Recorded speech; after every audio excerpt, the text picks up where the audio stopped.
Welcome to The Thriving Marriage, the podcast for those who want to get their spouse back in love with them and truly thrive. You'll learn why 95% of people don't save their marriage and the secret method no one else is talking about that will change everything for you. Are you ready? Let's turn tragedy to triumph. Here are your hosts, international marriage experts, Marc Johnston and Heather Choate. All right. Welcome everyone here to the Thriving Marriage Podcast. I'm Heather Choate. With me is Marc Johnston, international marriage expert. How are you doing, Marc? I'm doing wonderful today. How about yourself? Good. I just had a glorious breakfast. It's beautiful fall outside. My girls are making all kinds of fall decorations and we put up the Halloween stuff yesterday. Super fun. Yeah. My son's trying to rescue a little turtle. So lots of stuff going on. Life's good. Yeah, free turtle, expensive tank. I'll just say that much. I can see the arguments from kids. Well, we don't have to pay for the turtle. What's the big deal? It's a free turtle, but yet it's not a free turtle. Yeah, and now it's turned into turtle and catfish and goldfish and some little tetras that turned into feeder fish, and so on we go. But it's a beautiful thing, so yeah. All right, awesome. So with the turtle conversation out of the way,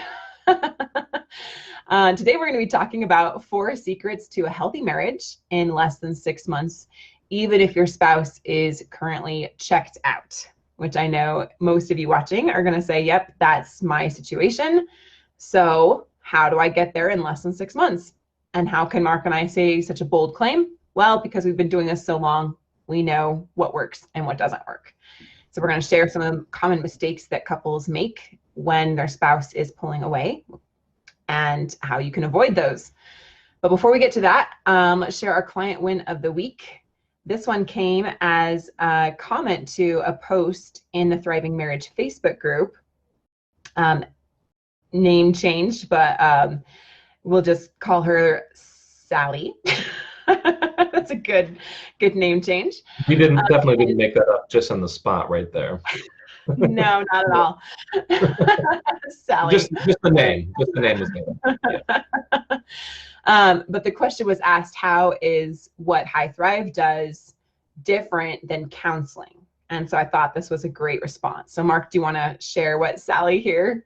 Yeah, so Sally was responding to someone else, and she was saying, hey, that Thriving Marriage puts out a lot of similar products, and they are all good at actually teaching relationship skills, which is something lacking in marriage counseling. And yeah, I would agree with that. That statement is, that's a big focus of ours, is actually having lessons and teaching skills related to the relationship. Anyways, Sally goes on. My husband told me in February that he wanted a divorce, and I started working through the modules of Relationship Reboot and a coaching program, the Path coaching program. We are still married and really happy now. And she shares the link to that. Yeah, which is, if you're curious about the Relationship Reboot program, that is our online course that does not involve any coaching, but that's relationship-reboot-course.com/about. And you can see what the Relationship Reboot course is. But of course, we always encourage the better help there, which is the coaching, which she also did as well, the Path coaching. So we'll talk about that a little bit later. So Marc and everyone listening, if you don't know us, maybe you don't know that we have been doing this for a long time and that we've helped tens of thousands of students. We have like over 15,000 active students right now in our programs. And we have several dozen active coaching clients as well right now, and we've helped hundreds over the last years. So we've seen a lot of commonalities, and I think that's one of the beautiful things that we are able to help people that are struggling in their marriage with, is that we have a perspective that even a really well-trained or educated counselor might not, because maybe they've worked with a few dozen, but they haven't worked with hundreds or thousands and seen the breadth and scope that we have when it comes to relationship struggles and relationship challenges and what it really takes to heal a relationship. So we've identified, there's a lot of common mistakes that people make, but we've kind of narrowed it down to 5 today that we're going to talk about. And we're going to talk about it in kind of a format here of like, here's the problem that you guys may be facing, some really common problems, and then the mistake that most people are making, and then the problem that that mistake then creates, and then what we do instead, and how we're able to get people such incredible results so much faster than anything else out there. So right off the bat, of course, you guys are here because more often than not, your spouse is saying, hey, I want a divorce. I want to separate. I want some space. I need to find myself. I'm in love with you. I love you, but I'm not in love with you. I'm in love with someone else. I'm having an affair, right? All these different things. So Marc, when people have that kind of a problem, what do they typically do? What do we see that they normally do? Well, I usually see it's a big announcement for your partner to come in and say, okay, well, I'm wanting a divorce or to separate or whatever it happens to be. The usual response is some amount of, well, honestly, desperation. It's a big issue, but almost always the push is saying, okay, let's go to therapy or counseling. Let's, maybe they personally themselves start looking at YouTube or some self-help books. They're going about this and they're trying to do whatever they can. Part of the problem with a lot of this is basically the direction that they're taking in a lot of these solutions. If they're doing like a do-it-yourself route with like self-help books or YouTube or things like that, there's some good information out there. Hey, we have stuff on YouTube, right? So it can't all be bad, but at the same time, I seem to see like a lot of people doing some self-diagnosing and say, okay, well, this is the problem, so I'm going to look at videos on this thing over here, and it might not actually be the problem. So they start pursuing solutions that might be less effective or perhaps even ineffective. Even further, let's say that this hypothetical person is pushing counseling. Let's go to counseling, let's see a therapist, whatever. I do see issues with that. Now, I'm not going to say that like it's always totally ineffective, but I just know what the atmosphere is, the environment is out there in terms of therapy. And in a lot of those cases, people are seeking out a counselor who doesn't have a lot of a focus on relationships. And so, the result is, there's some ineffective sort of advice going on, because mostly what that therapist might be seeing is anxiety or depression type cases or other run-of-the-mill mood type disorders, things like that, eating disorders. I don't know about you, Heather, but like earlier on in my own marriage, as an example, so my wife and I sought out some counseling for some specific issues, and we went to a general therapist. And I remember walking away after like 3 or 4 sessions with my wife, and we were just kind of thinking to ourselves, we're like, okay, I guess we'll try out what this therapist is asking us to do. But ultimately we concluded like it wasn't really helpful. And so we said, we'll try to figure this out on our own, because the therapist wasn't really all that helpful. And I see these kind of things way too often. Like there's a lot of issues just going in, like just trying to decide how you want to approach getting some help. And that's what I'm going, like I could go on and on and on, from like I was talking about, maybe therapists not specializing in marriage issues, or perhaps you are pushing way too much on therapy and your partner's pulling away, and there's some issues around that. And a lot of these things, if you're not going to the right sort of person, if you're not going to the right sort of expert, while some of these solutions might work in some cases, they don't always work. I don't know. What are your thoughts on this, Heather? Yeah, so I'll be the first to raise my hand and say, yeah, we did that as well when relationship was struggling with Ben and I. We've been married almost 16 years, and we definitely had our share of marriage challenges. And going to therapy, counseling, turning to friends and family for advice, watching YouTube videos, the self-help books. I've read The Love Dare like 3 or 4 times, and the love languages at least, I think I'm on my 3rd time. I'm going through it again just for fun. And all those things, it's like there is value, but the problem is that it's like getting little tiny bits and pieces of information and then trying to just see what sticks. And the problem is that it doesn't really give you a specific direction. It doesn't give you a system to follow. It's often very ineffective. And unfortunately, like we hear something like, oh yeah, that's it. That's what I need to do. And then we try that with our spouse and it completely backfires, but we don't even know why. So then we just kind of give up and think there's no hope. And the bottom line is all of those things, they just take too long. The counseling takes too long. We've talked to people that have been in counseling for years. I mean, clients have been 20, 25 years in therapy together, and they're still not anywhere closer to resolving their problems, and when we're just trying to do it ourselves, we do not have the perspective to solve our problems on our own, because if we did, then we wouldn't have those problems. Like they wouldn't be problems for us if we already knew how to solve them. And so the bottom line is that when it takes too long, is that you move further and further away, and more often than not end up going towards divorce. And that's not what we want for you, right? Because it takes too long. If your spouse is saying, I want out, I'm having an affair, I'm in love with someone else, I love you, but I'm not in love with you, you just do not have time to waste. At most you have maybe a year, and more often than not, you have just a few months. And now if, we're in the middle still dealing with COVID and everything, but courts are opening up and there are more and more marriages that are moving towards that. And so we're seeing a huge influx of people coming and asking us for help because they're realizing, okay, this can actually happen now. And so if you don't have time on your side, then what do you do, right? So what we do is we help you save your marriage in 6 months or less without wasting those years in therapy and risking divorce.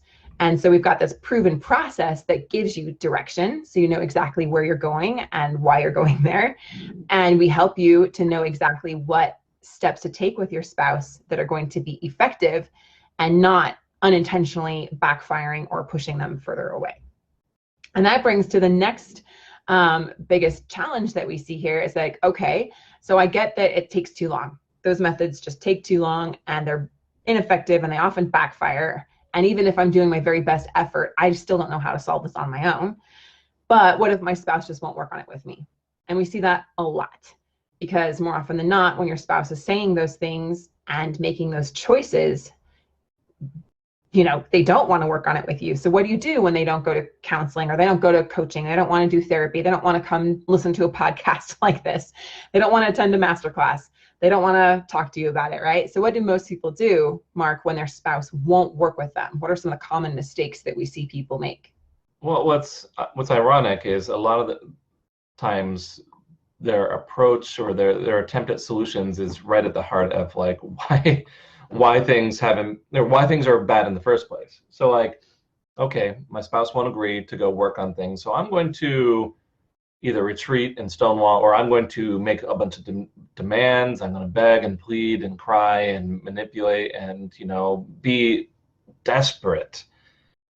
And I would say a good like 75% of our clients like fall into that category because it's a big deal if your husband or wife is saying, hey, I'm ready to leave, and it's this big surprise bombshell that they just dropped in your lap.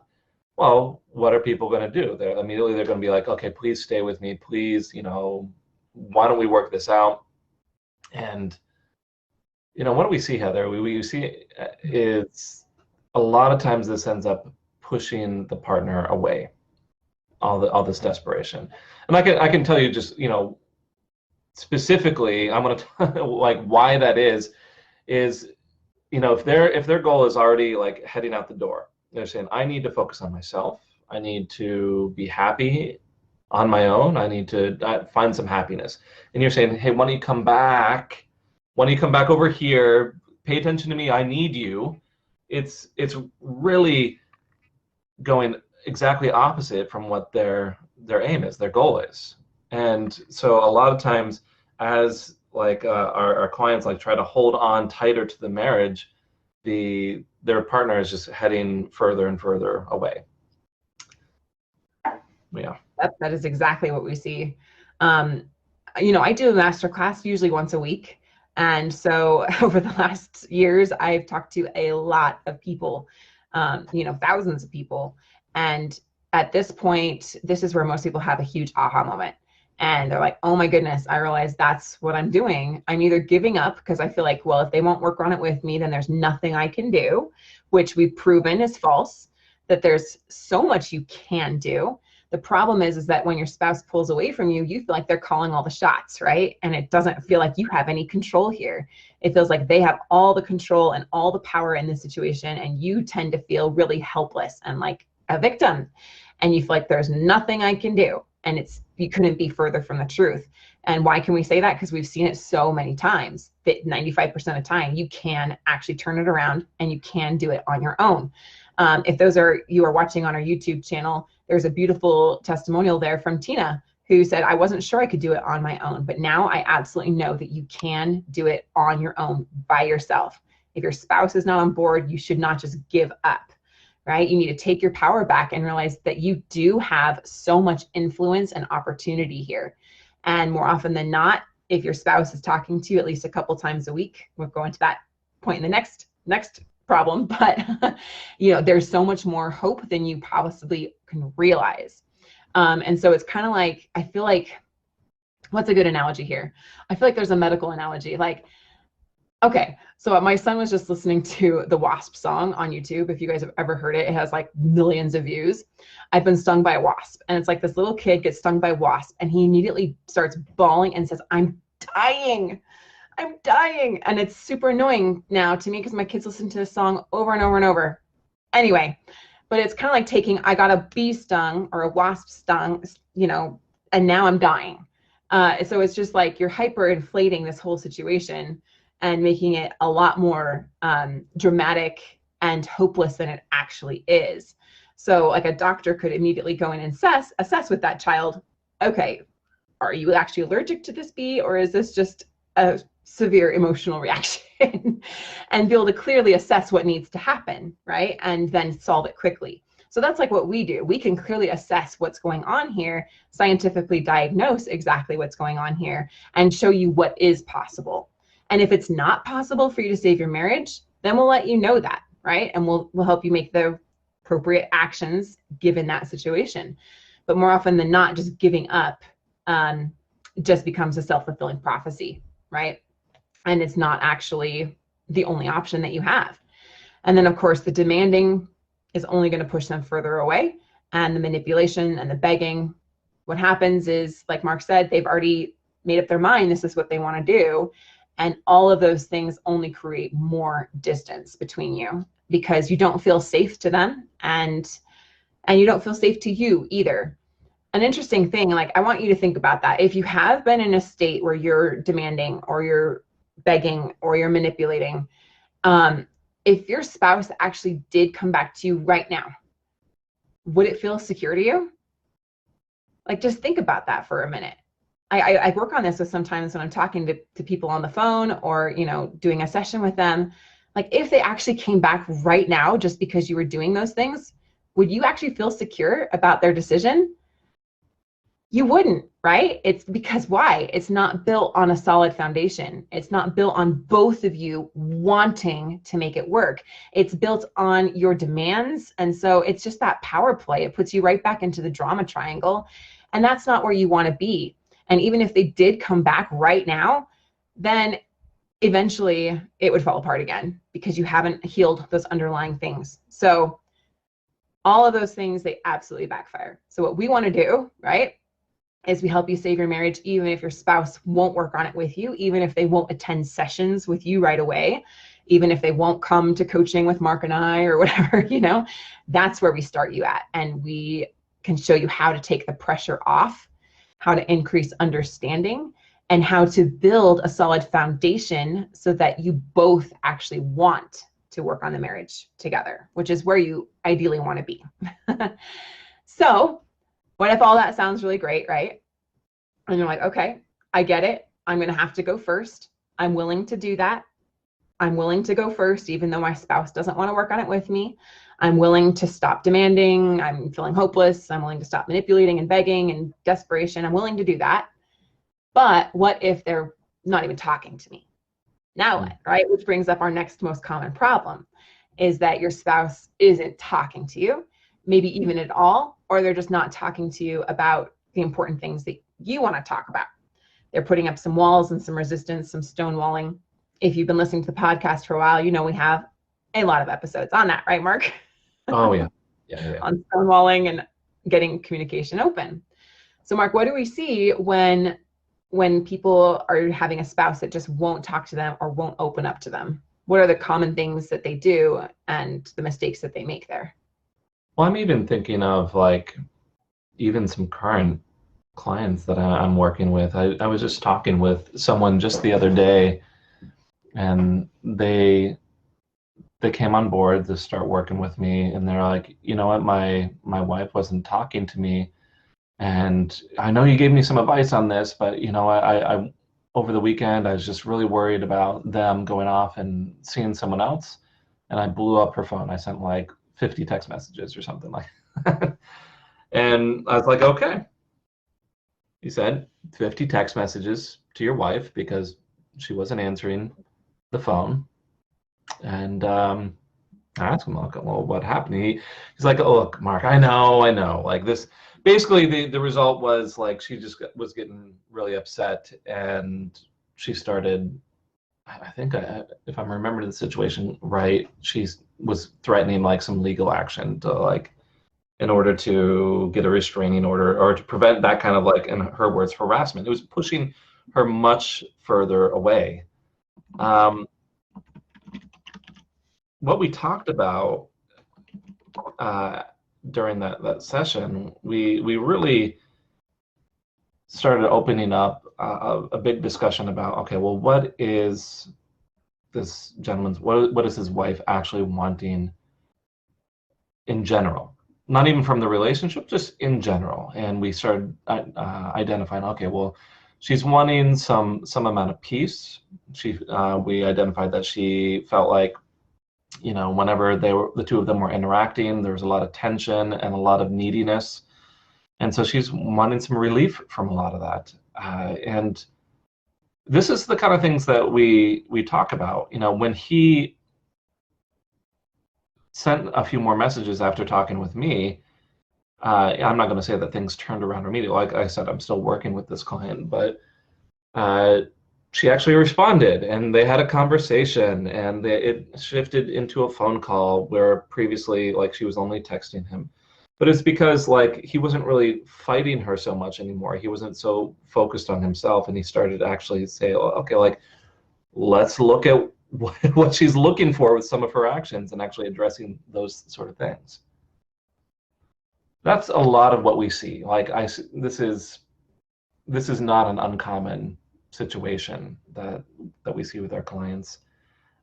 So this is exactly what we do. We take a deep look at this and say, hey, like, what's getting in the way here? What is your partner actually wanting, and how do we draw them in? How do we, like, actually help them to want to talk to you? Right. Marc, I don't know about you, but I feel like, not to toot our own horn, honestly, like, we do this really, really well. And I would say that, like, clients that come to us and they're committed to doing the coaching, right, and to applying it to their relationship, they're able to shift their communication from, you know, being really volatile before. Maybe everything turned into a big fight. Maybe there was a lot of anger and hostility. Maybe there was a lot of name calling and nastiness and blaming, or maybe there was just a lot of that closed wall, you know, like that closed door, the wall's up and they're just not responding. Or maybe there's just not a lot of respect and understanding. There's a lot of miscommunication. And so I feel like this is something that we help people do. And it's such an important thing to do, actually, no matter what happens with your marriage, right? Even if you guys end up getting divorced, learning how to communicate and resolve these issues with respect and, like, reducing the tension, so there's, like, a neutral zone, like a safe zone, is so important. And especially with people that then have to go on and co-parent, and they have these children that are going to be in your lives no matter what. And so that other person's still going to be in your life no matter what, right? So it's really crucial that we learn how to do these things. And we've said it so many times, I feel like a broken record right now, but they're things that we're usually not taught. We're just not taught how to do this. It's not modeled to us. We didn't grow up with examples on how to do this. We typically tend to communicate in the way that we learned from our parents, or we go the like complete opposite in still a really unhealthy way. And that never really resolves any issues for us. And we never really learn how to communicate respectfully and to have understanding, and then be able to work together as a team, even if we disagree. It's a big thing, but I feel like this is something that we absolutely help every single client. When they apply this, they get there. And it's such a relief. I just want you guys to envision that for a little bit, about you guys both feeling like it's safe to talk about things, that your partner actually wants to talk about things, and that you feel like you've reduced all this tension and drama, and you have this like safe neutral zone. Now, I know a lot of you are wanting more than just a safe neutral zone. Like, you want the connection and the passion and the romance and all of that back. But this is one of the first steps when your spouse really won't talk to you. One thing that we always do in the masterclass, if you guys have joined me before, is take a pulse on your communication. Like, where are you guys at? Have you not talked for over a year at all? Like, never seen each other face to face, nothing? Have you not talked for, maybe they blocked your phone, maybe you can only text? Do you talk 1 to 2 times a month over the phone? Do you talk 1 to 2 times per month in person? Do you talk 1 to 2 times per month a week? And it's interesting to see the range, the spectrum that we get. But the bottom line is, if you're able to talk even just a few times a month, there is hope for you. Like, there's incredible opportunity, like Marc said. Maybe you're only texting right now, like this client he was talking about, but we can help you to open that up to then a phone conversation, and then from a phone conversation to an in-person conversation. And again, bringing down that tension and creating this really safe neutral zone so you can actually talk about anything. Marc, what's your take on that? Anything that you see like really helps that we do differently than what other people do here that allows our clients to experience that? Well, honestly, I think there's a lot of skill learning like that needs to happen in these sort of situations. Like you mentioned earlier, Heather, oftentimes we don't grow up just kind of learning about these sort of things. Typically, most people don't attend classes on communication. They may or may not get good examples from their parents.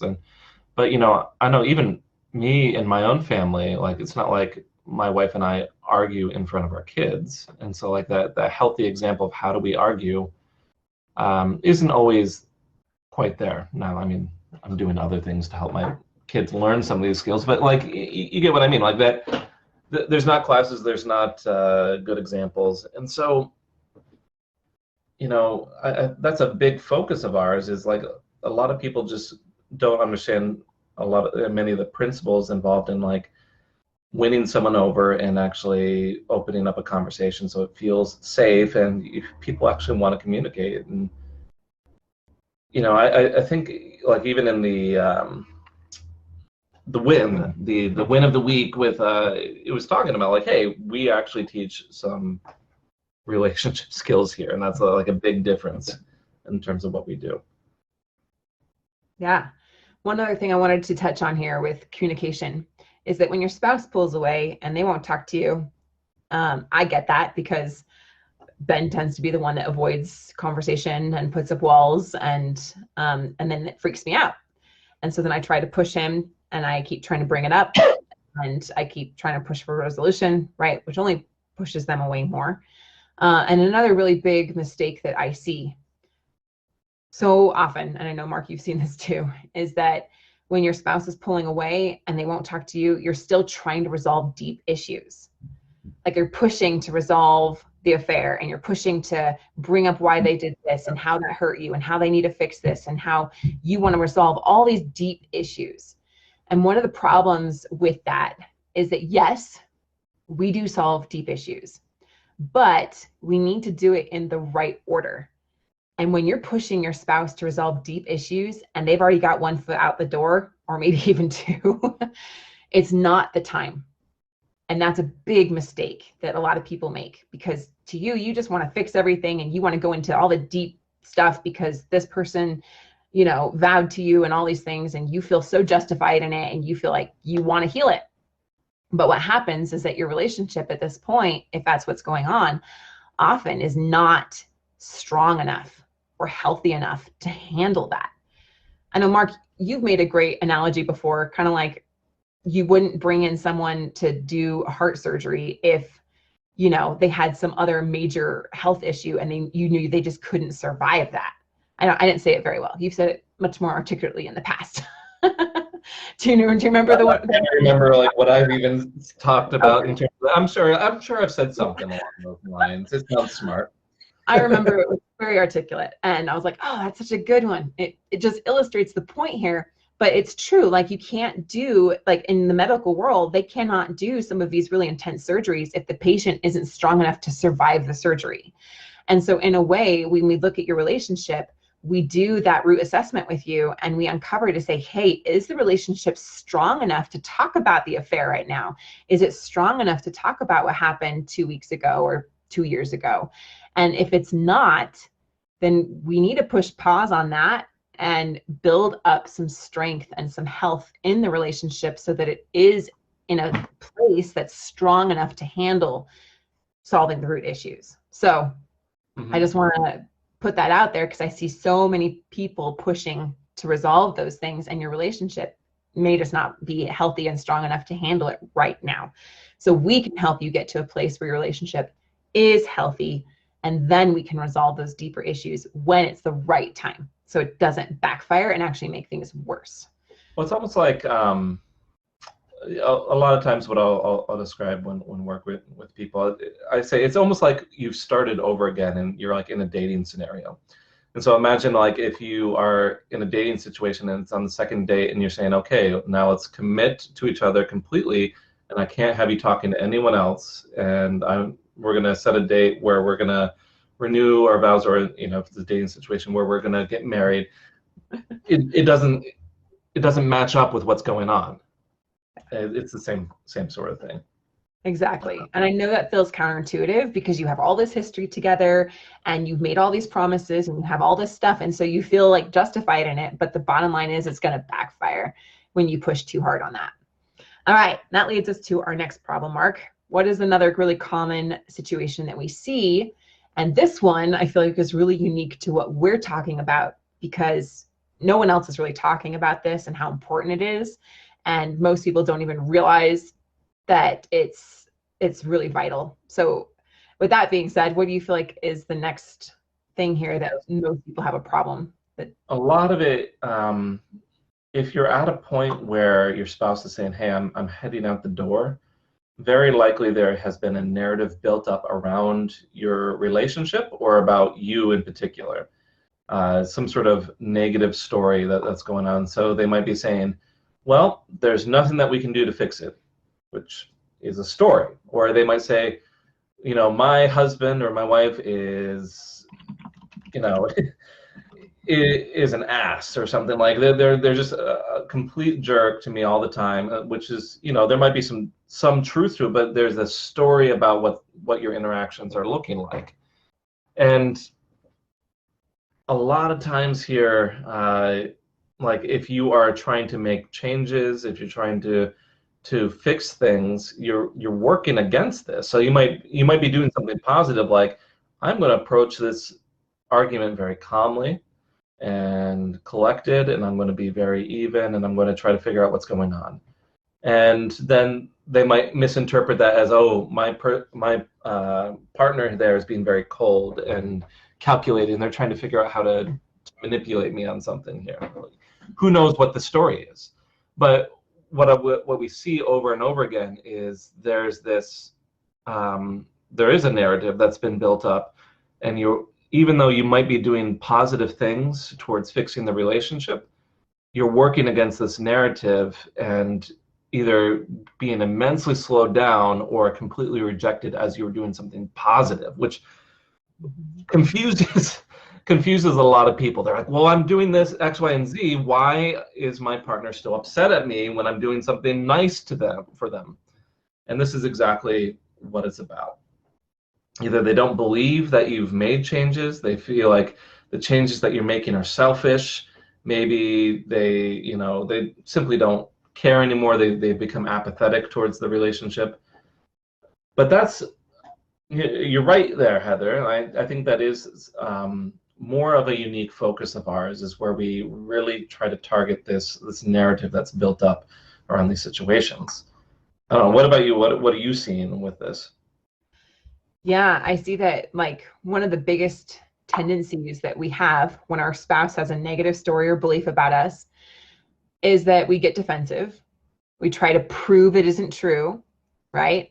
And sometimes we even go into all those positive changes like you talked about. But when we get defensive and trying to prove it isn't true, then it just becomes us, like me against them, right? It's me against my spouse. And it's this battle of wills and like trying to prove who's right and who's wrong. And even if you get into a really positive state, you're like, okay, I'm going to show you that that isn't true about me. It often doesn't work. Why? Well, because this belief that they have about you, they built up over the past weeks, months, sometimes years. And the tricky thing is that whether it's true or it's not true, or maybe it's a mix of both, maybe it's a little true and untrue, actually doesn't matter, because to them, it is true. So to you, it matters a lot, especially if it's not a true belief, it's completely unfounded, right? And you're like, how could you believe that about me? To you, it matters a lot. But to them, like, it's true to them. And we just need to recognize that every belief that someone has is true to them, whether it's actually true or not. And so all the logic and the reasoning and the evidence that you can show them that, hey, that isn't true, won't matter. It won't make a single difference more often than not with your spouse, because what it really is a self-defense mechanism. They're doing it to protect them from some kind of pain, protect them from getting hurt again, or they're doing it just so they don't have to feel so guilty or have shame about what they're doing. So it's like a justification or an excuse. And that self-defense mechanism or justification for what they're doing is a protection against feeling what they don't want to feel. And so when you try to prove that it isn't true, it's just going to bounce right off them, because this is like the shield that they've got put up. And until we help them feel safe enough to put that shield down, they will continue to believe that about you. And all the positive change that you make in the world isn't going to be what it takes to let that go. And so that's one thing that Marc and I are so focused on in our coaching now, is that we realize that unless we help them let that story go, they'll continue to believe it. Even when you make all the positive changes in the world, even when you work on yourself and do all these things, it won't be enough. We have to help them let that story go. And so that's what we do, is we help them change their belief or story about you, so they actually see the possibility of being happy with you and want to be with you. Marc, could you share with us, like I'm thinking of some clients right now, but it's a beautiful thing when we get clients to the place where their spouse lets that story go. And when they let it go, like it's gone for good, and then they can give you their heart full again. And it's a beautiful thing to witness. So Marc, I don't know if you have any examples off the top of your mind of clients that we helped get to that place. And it's just amazing to see that and to be part of that. Yeah, so I'm specifically thinking of a gentleman I've been working with, and his wife started pulling away. She said that, okay, the typical, I love you, but I'm not in love with you. And, soon after, she was expressing like, hey, you know what? I think I'm done, and I would like to start seeing other people. And this, of course, like, he was really upset about this and really worried about what was going to happen. I mean, this is not an uncommon scenario. Like, when I started working with him, we tried to identify, like, what was the justification. Like, it's really easy to say, I love you, but I'm not in love with you. But there's a lot that goes into a statement like that. And when we boiled it down, like he was able to say, okay, well, like there's been a lot of complaints around me being, not listening to her or being mean. And when we identified further, like what does being mean look like? It was this story of he's controlling or manipulative. And like we started looking at that, and he's like, okay, I can see how she might have believed this. When we got right down to it, we had to like identify like what was going into his behavior, like how could his wife interpret their interactions as being controlling or manipulative, what was going on with him, and how can he make a difference there. So we started to craft like what's that healthy story look like, how can he support this healthy story, what are some actions that he can take, where can he reinforce this story with some bigger decisions, and so on and so forth. And it went from like her not wanting to talk to him. I think just this I just talked to him earlier this week, and he said like the previous week he actually had gone out on a date with his wife, which was like it was a big deal. Mm-hmm. It was after some months of work, and I don't think they called it a date, but they went out for dinner and to see a show, and they were talking and having fun together, and she expressed how she enjoyed spending time with him. And so like that's a really big difference from where they started, where she's like, he's so controlling and he's trying to manipulate me and he doesn't listen to me, and like all these other things, and I'm much more interested in just ending this and seeing someone else. Right. Yeah. Huge difference. And that's what the path process does. So guide you from the place where that's what's going on to the place where you're actually having fun together, wanting to spend time together, and helping them let that story go. There's this beautiful, well, I say it's beautiful, but people that go through it, and I've been through it too, it's not so fun. The teeter-totter effect, right? And when your spouse is like, maybe I'll come with you, maybe no, pulling away again, and then, oh no, now I really feel like I see some hope here, and then, oh no, I'm going back over here. That's what happens in the middle, and that's where a lot of people make some mistakes, where they give up, they think it's not working, they think I'm never going to let the story go, and there are some like pretty, like we can anticipate that there are some like tests that your spouse put you through about the story before they finally let it go. And one of the things that we do is help you overcome that teeter-totter effect, so that not only are they seeing the possibility of being happy with you in some moments, but that they fully see themselves happy with you again. And then that's when we resolve that whole teeter-totter effect, the going back and forth. I know that can be really exhausting and an emotional process. I think it's actually a really beautiful thing, because it means that we're now showing them that, hey, they don't have to believe that about us anymore, and that they are starting to see that there is a possibility of being happy here in the relationship. So if you're in that situation, I just want to give you guys some hope that it doesn't mean you're doing it wrong. It actually means that you're doing things really right. It's just we got to keep going. So that being said, we're going to go to our last common problem, which is about trust. It is about broken promises.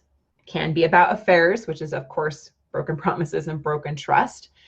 What do we see most people do when trust has been broken in their marriage? What are some of the common things that people do to try to solve it, and some of the mistakes that are made in this situation? Well, when trust is broken, I almost always see like, well, I'll typically see a reaction like, okay, I'll fix it. I'll fix it. There's apologies, or there's like some attempts at doing something different. And that's all well and good.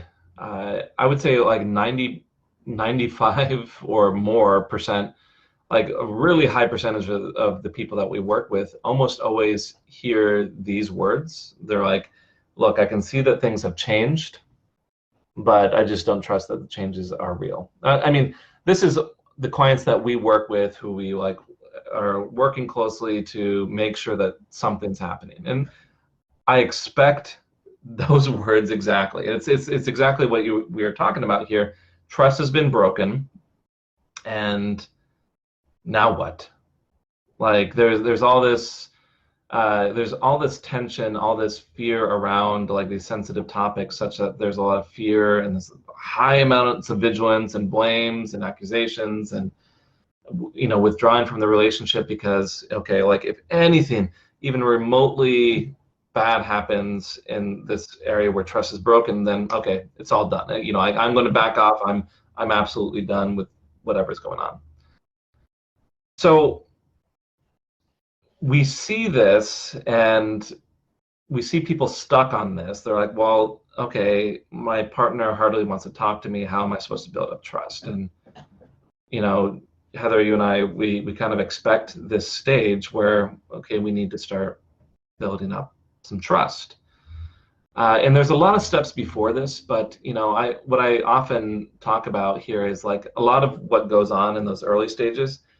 Let's say we take this to an extreme example. Let's say that trust has been broken around respect. Is my partner going to respect me? Are they going to listen to me?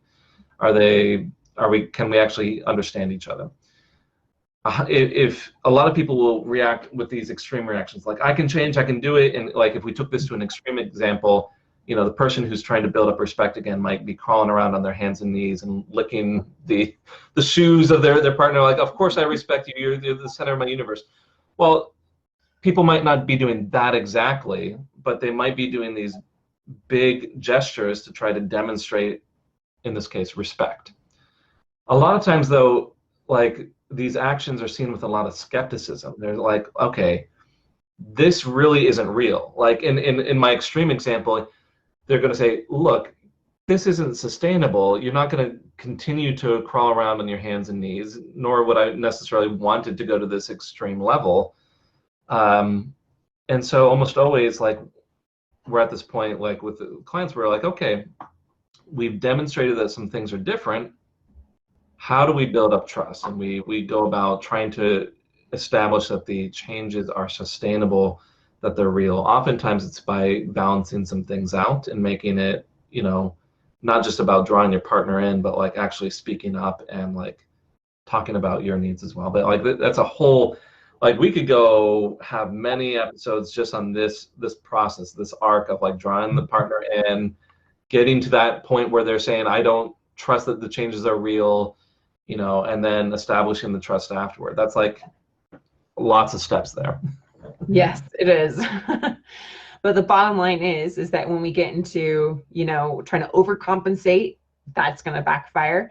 If trust has been broken, we often get into a lot of fear, a lot of pain, a lot of victimhood, right? Which is not going to get you where you want to be ultimately. There's a difference between, I feel like, a victim and I'm going to put in some healthy boundaries so I feel safe, right? And that's often what we have to do with those that are in a state like that, so that they do feel safe and secure. And then that fear often causes a lot of hypervigilance to come up, right? Checking cell phones all the time, checking on where people are, blame, more accusations, or just withdrawal. Like it doesn't feel safe, so I'm just gonna back away here, right? I need some space. But all of those things are only going to further perpetuate the distrust, right? And the distance. And so what we do, like Marc said here, it is a process, but we help many, many couples restore trust, even if it's been broken. So you both feel safe and secure in the relationship, and you can have a healthy relationship, not just now, but for life. And if you haven't listened to some of our podcast episodes where we interview some clients, I encourage you to do that too, because you can hear it from them in their words, those people that have had a spouse that had affairs, multiple affairs. Maybe they're the one that had the affair and now they're trying to make things right. And you can see how that actually looks going from start to finish. So just be really mindful of those common mistakes of the hypervigilance, the blame, the overcompensating, the accusations, and the withdrawal. Because if that's not where you really want to be, then we got to start doing some things in a different way, which is exactly what we can help you do. So right now you're probably thinking, okay, that all sounds great, but right, like what about finances? I don't have money. I'm trying to pay for 2 households. We've got all these attorney fees. This is too expensive. I hear this, there's a lot of challenges that come up financially when you've got this going on. And so a common mistake that a lot of people make is they try to do it themselves, right? They do therapy, other cheap options, or they just flat out give up. And like we've talked about before, those cheap options, those do it yourself, just try to solve it yourself, they're just ineffective, or they completely backfire, or they take too long. And so it still ends up leading towards divorce. And so what we help you do is help you save your marriage for less than the cost of your attorney fees, less than the cost of paying for 2 households, and save you $30,000 on divorce costs. Some people don't know that, but that's the average cost of divorce here in the United States is $30,000. And it often can be a lot more, when you're dividing up assets and businesses and households and, not to mention counseling and therapy for everyone and the kids and on and on and on it goes. I have some friends here that got divorced, let's see, probably about a year ago, maybe a little year and a half ago. And she continues to come to him, hounding him for more money, hounding him for more child support, hounding him. And he gives her everything she ever asks for. And now she's suing him for more. And he's a pilot like my husband. And it's just like, what do I do? Like I don't make, I'm not like a millionaire here. So it becomes very, very costly when you have all those attorney fees and you think that after the divorce is going to be over. Oh my goodness. I have that friend and I have several other friends that have had ongoing custody battles, ongoing extensive, cost there. And not only just the financial cost, but of course the emotional cost. So just weighing that out, if you're going to compare apples to apples, where do you really want to put those dollars? Do you want to put it into the messy, costly divorce, or do you want to put it into learning how to have a healthy relationship long-term, right? So we've got some other, things here, but we're going to just wrap it up with what you guys can do at this point. So with the program that we do, again, we can show you how to have a healthy relationship in 6 months or less. And if you're thinking, wow, I just don't really have time to save my marriage. I don't really have time. We only have a few months, a few weeks left, right? What can I do? Well, what Marc and I have seen is that it typically takes about 6 months to see really severe cases with like affairs or major issues turn around. Major issues with restraining orders or things like that. If attorneys and all that is involved, it typically takes about 6 months or less. And if you don't have those kind of things going on, if you're more of like the friend stage, the roommate mode, or I love you, but I'm not in love with you, I need to find myself, I don't feel heard here, I don't feel respected, I don't feel happy. If those are more the issues that you have, it can often be in 3 months or less is what we've seen. So if that sounds like something you guys are interested, I encourage you to check out that 6-month coaching program that we have. The bad news is that we only have a few spots open. Marc, I know you're like booked out like crazy right now. So we really only have room for a few more clients right now. Yes, I know. Yeah, my schedule actually gets pretty busy. I was actually like really in a good place over the summer, and I was feeling like, hey, great work-life balance, but yeah, it has been filling up quite a bit lately. So how many spots did you say? Like I could look at my calendar and like count it up, but I think it was something like 8 spots, right? Something like only 8 spots right now. And of course we have several hundred people that watch our podcast every week and attend our master classes. So once spots are full, then they're full and you'll have to wait till there's another opening. And of course, we don't want you to have to wait if this is speaking to you and you really want to move things forward in your relationship so you can have that happy relationship in less than 6 months and not move closer to divorce. So encourage you guys to do that. And if you join, you can start right away with our next group. Usually starts on Monday. And if you wait, though, you'll have to wait until the next starting date. And that's pending that the spots are not already full. We already had, I think, 3 or 4 clients join just over the weekend and another joined yesterday, which is awesome. So those spots are definitely filling up fast. So if you guys want to get one of the last spots open right now, I encourage you to go to highthrivecoaching.com/apply. I'll put that in the chat. It's highthrivecoaching.com/apply and see if you can get into the program with one of those last spots. So now let's go to our marriage myth buster, which is we should both make, let me start again. We should both want to make up after a fight. We should both want. Yeah, we get these sort of things from like comments, either from clients that we're working with or comments in the Facebook group or on some of our YouTube videos. And I've seen this, like the idea behind it, like it makes sense, right? hey, we should both want to fix things after a fight. It's a frequent complaint, we get about a partner who is shutting down, doesn't want to talk. They'll give the silent treatment. In other words, like they don't want to make up after the fight. So what if I said that fights don't always have to be resolved immediately, and occasionally it's okay to let some things go? Now, this is like specifically talking about, in my opinion, I think this is a lot about like that pursuer-avoider sort of dynamic. Like, is the person chasing after and making sure that everything's settled, or is the partner like pulling back and not really wanting to talk so much and more of the quiet type? That's a lot of what this goes on, and when this is a problem within a relationship. Now, I want to be clear. Like, there is a difference between allowing things to sit for a little while and full on ignoring problems. And what I'm saying here, when I'm saying, hey, maybe fights don't need to be resolved immediately, and sometimes it's okay to let things go. What I'm saying is it's not always a bad thing if you and your partner don't always match up in terms of when you resolve conflict. And I want to emphasize that word again. It's when.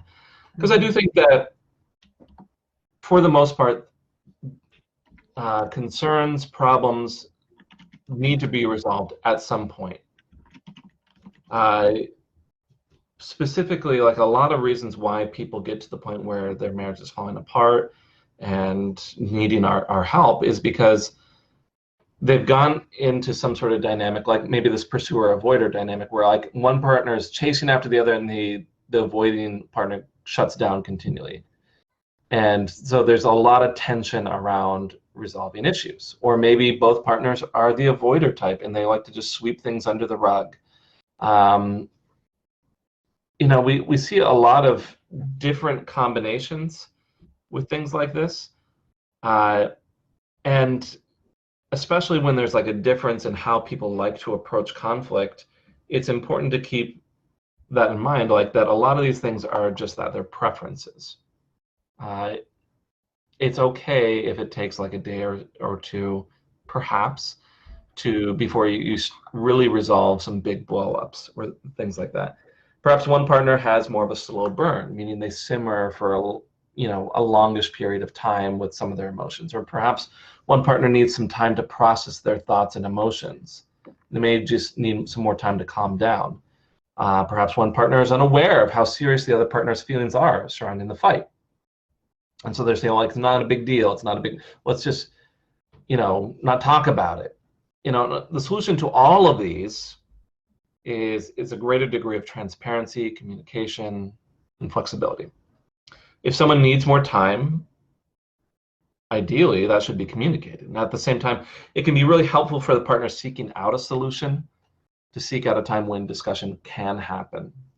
But basically what I'm getting at is, okay, like this idea, we should both want to make up after a fight. Like, anytime you're introducing these shoulds, it's not a great idea. But like, it's not always the case. Like, it's okay if you wait a couple hours or till the next day when everyone's calm and can better talk about it. That's the whole point of what I'm trying to say today. Any thoughts at all on that, Heather? Yeah, I mean, this is just like my marriage in a nutshell, basically. It's like, this has been one of the biggest challenges to overcome, is that we do process things very differently. I'm the one that wants to resolve things immediately. I don't like to sit on tension. I like to get to the point where things feel good again. And I like to express myself externally. I'm an external processor, so I like to talk it out because that helps me understand what's going on. My husband couldn't be further from that. And so he's an internal processor. He wants to take time to process through things and make sure that he understands it internally first. So we've really had to work together like a dance, right, on how to accommodate both of us. I'm not okay letting it sit for weeks. Ben probably would be, honestly. But I don't think it's very healthy. And for me, I can't handle it. It just does not work for me. So like you said here at this last point, is that when I want resolution, then I have to say, okay, Ben, when in the next 24 hours would be a good time to talk about this, right? At most 2 days is like what I can do without like truly going crazy. So, and I give him that time and that space. And then I have to be like, okay, we'll wait until, tomorrow evening. That's when we'll talk about it, right? And by that time, we both have, again, we've cooled things down for sure. Ben's had some time to do some internal processing, and we come at it with a more solution-based perspective than an emotional-based reaction, which is a good, healthy thing to do. So, yeah, it absolutely works. And no matter what your style is and your partner style is, maybe you're both the kind that just goes at it until like, there's some things that we can learn here too, of some healthier and better ways. And there's skills that you can learn, and we can help you get there. So thank you, Marc. Yeah. All right. Next week, we're going to talk about, no, it does not take two people to save a marriage. We touched on that today, but we're going to go a little bit deeper into it because a lot of you are still saying, takes two to tango. And we're here to help you see that if your spouse doesn't want to work on it with you, there is so much hope for you and how we actually help you do that. So thank you so much for joining us, and look forward to seeing you guys inside the coaching program and again on the podcast next week. All right. See you, everyone. Thanks for listening to The Thriving Marriage, your A to Z blueprint for not just surviving marriage, but thriving. Until next time, my friends, thrive on.